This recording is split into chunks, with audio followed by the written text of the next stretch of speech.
So let's go away from the bull. Come on. Okay, meet up with you later. Okay. Say bye, Gigi.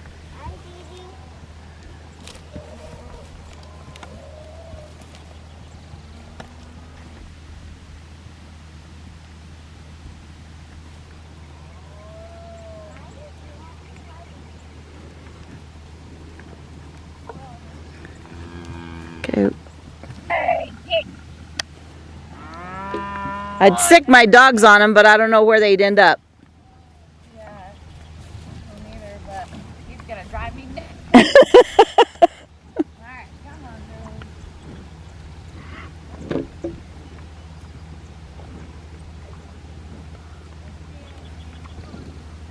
dude. As Tess and Reagan ride away, I continue to sit there by the fence. I'm on foot.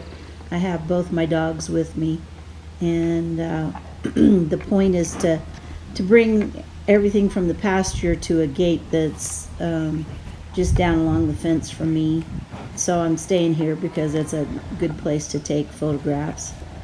And then I start watching this bull. He's kind of followed Tess and Reagan a little bit, and then after watching him for a bit, I decided to share it with you because a lot of people just don't realize that bulls act this way, and not all bulls do. But here's a prime example of a bull that's pretty proud of his harem.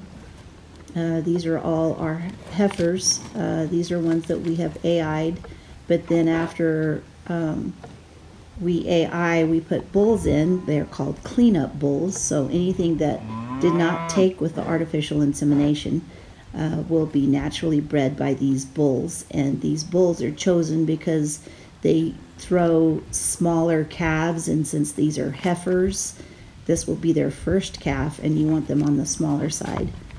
Much like not wanting a 16-year-old to have a 10-pound baby. So anyway, he has his harem. He's proud of it.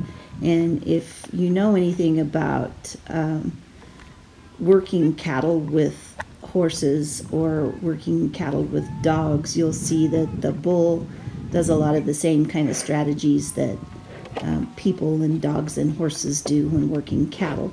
The only thing is he is not very efficient. He leaves things behind, and he kind of gets a little focused on one heifer at a time and has a tendency to push her far into the bunch, and then by then he's kind of kicked out a bunch of girls out the backside. Then he has to turn around and come all the way back out. So when we always say the bulls are, have a good life because they don't work very hard except for a few months out of the year. Well, this is very true, but when they're out there with the girls doing their job, they lose a lot of weight because not only are they breeding and chasing cows, trying to find them at the perfect time when they're standing to breed them. Certain bulls will do this all day long for days and days.